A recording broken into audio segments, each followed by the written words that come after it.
Good morning, everyone. This is it, the last English lesson this term, and the day you're going to finish writing your non-chronological report about your very own hexapod. No new learning objective today. It is the same as yesterday because we are literally pulling all the loose ends together and tying them off. So we are again selecting appropriate vocabulary and grammatical structures to reflect that lovely formality of a non-chronological report. So you've got a choice what you're going to write about for your final paragraph, and I've given you some options. You can either choose to expand more about its habitat, about where it lives. Does it change according to the weather? Does it change according to the seasons? Is there anything in its habitat that affects the way it lives? You might have some questions around that you would like to answer, okay?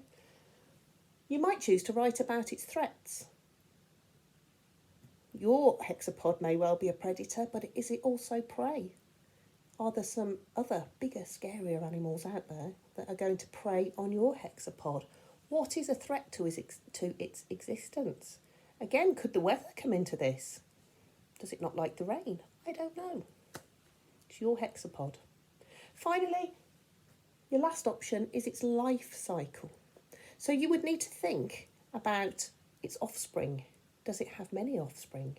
How long does it live? How often does it reproduce? How many offspring does it have? I might have said that already. So any questions to do with that? So you can choose. You might think, well, some of the bits tie up. You might want to combine 2 or even the 3 of those to answer some questions. So you need to think about what specific details you would like to know about your hexapod for this last paragraph, okay? And then you've got to let your imagination go wild because you've not only have you got to think of the questions, but you've got to invent the answers to go with them as well to put into this final paragraph. Right, I would like at least 6 sentences, okay? It's not quite like yesterday. I'm not going to give you 6 prompts that you have to use in that order. But on the sheet, there's a whole grid of sentence supports. Okay, I'm going to show you.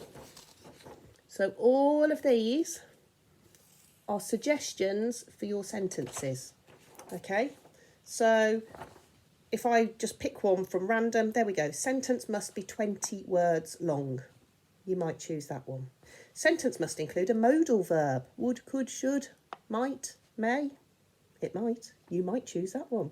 Okay. Sentence must contain a numerical fact. Water scorpions may have 3 babies at a time. They might not, but mine might. Okay. Or you must use the word endangered.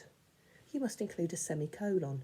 But you can choose which 6 of those you would like to use and which best fit what you're writing about, okay? They don't have to be in any particular order. It's just down to you.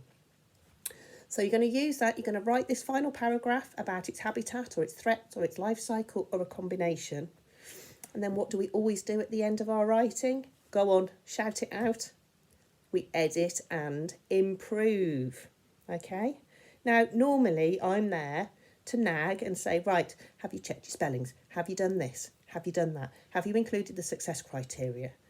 But I'm not there. You only have virtual me at the moment. Not as good as the real thing.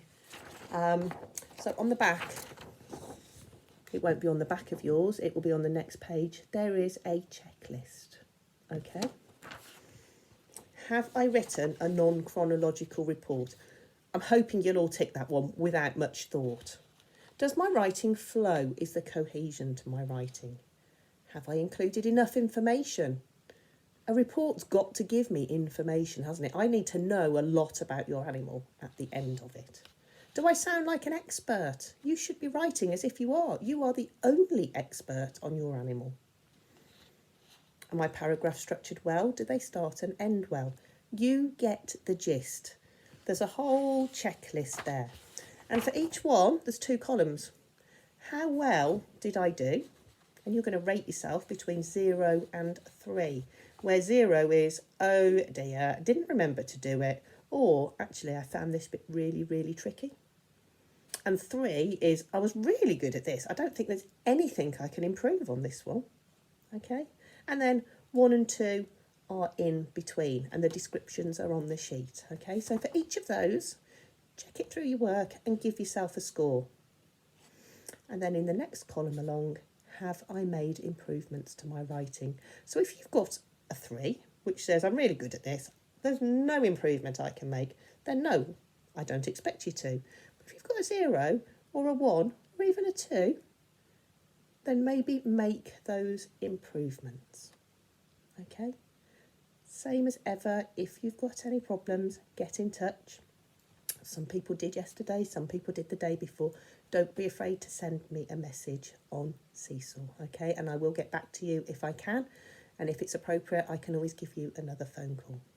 If I haven't spoken to you this week, hopefully I will get in touch before the end of the week. If there's anyone I don't speak to, have a lovely holiday and I will be back on your screens after Easter. Bye.